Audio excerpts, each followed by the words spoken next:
Hola, qué gusto tenerte aquí listos para esta inmersión profunda en algo verdaderamente épico. La historia de la creación según Génesis capítulo 2, en la Reina Valera 1960. Un clásico. Y aunque la historia es conocida, hoy vamos a escuchar detalles que a veces se nos escapan, Sí, como como el origen del hombre y la mujer. el Edén, Claro. la importancia del séptimo día, Uf, hasta los ríos que corrían por el paraíso. me intriga mucho eso de los ríos, pero empecemos por el principio con Génesis 2.2 que dice, y acabó Dios en el día séptimo la obra que hizo, y reposó el día séptimo de toda la obra que hizo. Es curioso cómo después de crear todo un universo, Dios decide tomarse un respiro. ¿Qué te dice eso a ti? Más que un respiro, este acto de descanso divino establece el concepto del sábado, un día santo separado del ajetreo dedicado a la reflexión y a conectar con lo divino. Y no es cosa menor, este concepto permeó culturas y religiones a lo largo de la historia. Por ejemplo, piensa en cómo transformó la vida social en la antigua Mesopotamia, donde se detenían las actividades comerciales y hasta los juicios por un día. ¡Wow! No lo había pensado así. Es como si el ritmo mismo de la vida se ajustara a este mandato divino. Y después de este merecido descanso llegamos a la creación del hombre. En Génesis 2.7 se los dice. Entonces Jehová Dios formó al hombre del polvo de la tierra y sopló en su nariz aliento de vida, y fue el hombre un ser viviente. Esa imagen de Dios moldeando al hombre con sus propias manos ¿no te parece poderosa? Claro, y el simbolismo es clave aquí. El polvo nos conecta con la tierra, con nuestra propia fragilidad, pero el aliento divino implica algo más, ¿no? El alma, el espíritu, ese soplo de vida que nos distingue del resto de la creación. Es interesante cómo esta idea del aliento divino como chispa vital también aparece en otras culturas, como en los mitos egipcios, donde el dios Khnum moldea al hombre en un torno de alfarero y le da vida con su aliento. Es fascinante cómo ideas similares surgen en culturas tan distintas. Hablando de lugares increíbles, llegamos al jardín del Edén. En el versículo 8, Dios planta un huerto en Edén lleno de árboles agradables a la vista y buenos para comer. Un verdadero paraíso, ¿no? Sin duda. Pero también hay dos árboles especiales, el árbol de la vida y el árbol de la ciencia del bien y del mal. ¿Por qué crees que se enfatizan estos dos árboles en particular? Esos dos árboles son la clave para entender la complejidad de la naturaleza humana. El árbol de la vida representa la plenitud, la inmortalidad potencial, y el del conocimiento no se trata solo de saber cosas, sino de la capacidad de discernir, de elegir, y ahí está el riesgo, ¿no? Es la posibilidad del bien y del mal, de la desobediencia. De hecho, algunos teólogos interpretan este conocimiento del bien y del mal como la conciencia misma al despertar a la propia individualidad. Es una interpretación muy interesante. Y dentro de este paraíso hay un detalle que me llama la atención. Los ríos. Génesis 2.10 describe un río que nace en Edén y se divide en cuatro. Pisón, Gión, Hidekel, que es el Tigris, y el Éufrates. Me asombra que dos de estos ríos, el Tigris y el Éufrates, existen en la actualidad. Y no solo existen, sino que fueron cuna de civilizaciones increíbles. Mesopotamia, la tierra entre ríos, vio nacer imperios, innovaciones, avances que marcaron la historia. ¿Te imaginas el Edén como un punto real en un mapa? Esa mezcla de historia bíblica con geografía real abre un montón de preguntas, ¿no crees? Totalmente. Y ahora hablemos de la creación de la mujer. Dios, viendo que no es bueno que el hombre esté solo, crea a la mujer del costilla de Adán. Génesis 2.22-23 nos dice cómo Dios la trajo al hombre. Adán exclama, esto es ahora hueso de mis huesos y carne de mi carne. Esta será llamada varona porque del varón fue tomada. ¿Cómo interpretas este pasaje? Más allá de las interpretaciones tradicionales sobre roles de género, a mí me parece que este pasaje habla de una conexión profunda, de una igualdad esencial entre hombre y mujer.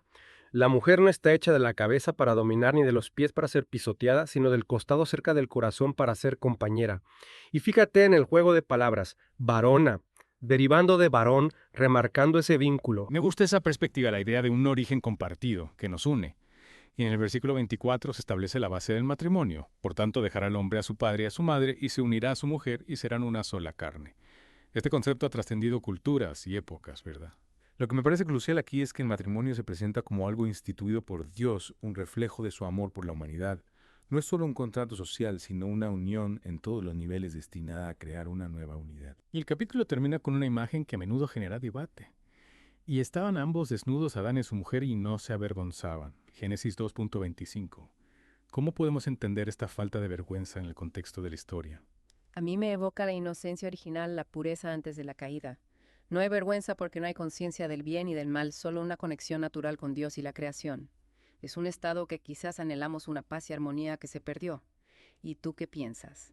¿Crees que es posible recuperar algo de esa inocencia en el mundo actual? Es una pregunta que me deja pensando.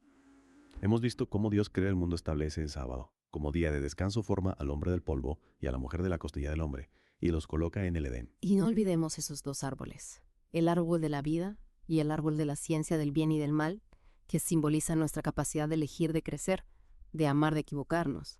Esta historia nos da una base para entender nuestra relación con Dios, con la naturaleza y entre nosotros. Sin duda es un relato fundamental para la humanidad. Y ahora, antes de pasar al capítulo 3, donde entra la serpiente y la famosa manzana, me gustaría saber qué te ha impactado más hasta ahora. ¿Hay algún detalle que te haya hecho reflexionar? A mí me intriga pensar en cómo esa antigua historia resuena en tu vida actual. ¿Qué nos dice sobre la condición humana, sobre nuestras aspiraciones y nuestras luchas miles de años después? Retomando nuestra inmersión en Génesis capítulo 2, habíamos dejado a Adán y Eva en el Edén, un paraíso donde todo era armonía. Pero como bien sabes, la historia no termina ahí. Claro, en el capítulo 3 aparece un nuevo personaje que cambia el rumbo de la humanidad para siempre. La serpiente. La historia de la creación se convierte en un thriller psicológico, ¿no crees? Totalmente. La serpiente descrita como astuta se acerca a Eva y cuestiona la orden de Dios. ¿Con que Dios os ha dicho? No comáis de todo árbol del huerto. Con ese 3.1, fíjate que no niega la orden, sino que la pone en duda, la manipula una táctica que por desgracia sigue vigente hoy en día. Y Eva, seducida por la promesa de conocimiento y sabiduría, cae en la tentación. Come del fruto prohibido del árbol de la ciencia del bien y del mal y le da a Adán. En ese momento la inocencia se rompe y las consecuencias no se hacen esperar. Este acto de desobediencia, conocido como la caída, es un punto crucial en la narrativa.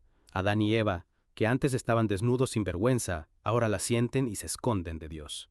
Han adquirido conocimiento, sí, pero a un precio muy alto. Exacto. La pérdida de la inocencia, la entrada del pecado al mundo, la ruptura con Dios, todo se desencadena por este acto simbólico de comer del fruto. Una historia poderosa que nos habla de la naturaleza humana, ¿no te parece? Sin duda. Y también nos habla de las consecuencias de nuestros actos. Dios confronta a Adán y Eva y les impone un castigo. A la mujer dolor en el parto y sumisión al hombre. Al hombre trabajo duro para obtener alimento de la tierra. El paraíso se pierde la vida, se vuelve difícil y aparece la muerte. Es un cambio radical, ¿verdad? De la armonía del Edén a la lucha por la supervivencia. Pero lo que me intriga es la complejidad de la historia. No es un cuento de hadas con final feliz, sino una reflexión profunda sobre la condición humana. Tienes razón. A pesar del castigo, la historia también nos ofrece un rayo de esperanza. Dios en su misericordia promete un salvador, una descendencia de la mujer que vencerá a la serpiente, una promesa que, como sabemos, se cumple siglos después. Una promesa que da sentido al sufrimiento, ¿verdad? Y hablando de la creación, el Génesis también nos habla de la creación de la luz. En el primer capítulo leemos, y dijo Dios, sea la luz, y fue la luz. Génesis 1:3, un acto sencillo pero fundamental. ¿Qué opinas? Es la separación de la luz de las tinieblas un acto crucial. La luz simboliza vida, conocimiento, verdad, mientras que la oscuridad representa lo desconocido, el caos. Esta dualidad luz-oscuridad es un tema recurrente, no solo en la Biblia, sino en la literatura universal. Piensa en la lucha constante entre el bien y el mal, la razón y la pasión que vemos reflejada en tantas historias. Es cierto, esa dualidad está presente en la historia de Adán y Eva eligen la oscuridad al desobedecer a Dios. Pero la promesa de un Salvador les ofrece la posibilidad de volver a la luz. Y no olvidemos que la creación de la luz ocurre en el primer día. Es el inicio de toda la base sobre la cual se construye el universo. Me gusta esa idea, un acto inicial que lo cambia todo. Y ese acto de creación, de dar forma al mundo a partir del caos, me parece un testimonio del poder de Dios. El Génesis nos presenta a un Dios que no solo crea, sino que se relaciona con su creación. Habla con Adán y Eva, les da instrucciones, les muestra su amor. Es un Dios que participa en la historia humana, que se preocupa por nosotros. Esa imagen de un Dios cercano me parece muy reconfortante. Hablando de caminos difíciles, volvamos a la historia de Adán y Eva. Después de ser expulsados del Edén, enfrentan un mundo hostil lleno de desafíos. Exacto. Tienen que trabajar la tierra, lidiar con el dolor, afrontar la muerte. Es una imagen que resuena con nuestra propia experiencia, ¿no crees? La vida está llena de pruebas, de alegrías y tristezas. Totalmente. Pero a través de todo esto, la presencia de Dios se mantiene constante, ¿verdad? Él está ahí guiándonos, consolándonos, dándonos fuerza para seguir adelante. Esa es la gran enseñanza del Génesis. No importa cuán lejos nos alejemos de Dios, Él siempre está ahí esperando nuestro regreso. Es un mensaje de esperanza de redención. Es un mensaje de esperanza que nos invita a reflexionar sobre nuestra propia relación con Dios y con el mundo que nos rodea. Hemos explorado la creación del mundo, el paraíso del Edén, la caída del hombre y la promesa de un Salvador. Pero el Génesis no se limita a una sola historia, ¿verdad? Para nada. Es un libro que se despliega como un tapiz con hilos de genealogía, pactos y promesas que se entrelazan. Si seguimos el hilo genealógico, llegamos a un personaje fundamental, Noé. El capítulo 6 del Génesis nos presenta un mundo dominado por la maldad, donde la violencia y la corrupción lo han impregnado todo. Y Dios, ante esta situación, decide intervenir. Le dice a Noé que construya un arca, una embarcación inmensa para salvar a su familia y a una pareja de cada especie animal del diluvio que se avecina. ¿Qué imagen tan potente de juicio, renovación de destrucción y esperanza a la vez? Exactamente. El diluvio, un evento que borra la vida de la faz de la tierra, es un recordatorio del poder de Dios y de las consecuencias del pecado. Pero al mismo tiempo representa una oportunidad para un nuevo comienzo. Noé y su familia, junto con los animales, sobreviven y emergen a un mundo purificado listos para reconstruir. El arca entonces no es solo un medio de salvación física, sino también un símbolo de la gracia de Dios. Un refugio, un espacio de protección, una promesa de que incluso en medio del caos, Dios no abandona su creación. Justo. Y después del diluvio, Dios establece un pacto con Noé y con toda la humanidad. Promete que nunca más destruirá la tierra con un diluvio, y como señal de este pacto, coloca un arco iris en el cielo. Esa imagen del arco iris con sus colores vibrantes siempre me ha conmovido. Es una promesa de esperanza de reconciliación, de un nuevo comienzo después de la tormenta. El Génesis nos lleva a través de una serie de eventos que dan forma a la historia de la humanidad. La creación, la caída al diluvio, el pacto. Es un libro que nos invita a reflexionar sobre nuestra propia relación con Dios, con el mundo y con nosotros mismos. Y a pesar de haber sido escrito hace miles de años, el Génesis sigue resonando en la actualidad. Sus historias nos hablan de temas universales: el amor, la pérdida, la esperanza, la redención. Nos invitan a explorar las grandes preguntas de la vida. ¿Quiénes somos? ¿De dónde venimos? ¿A dónde vamos? El Génesis es un libro que no se agota en una sola lectura.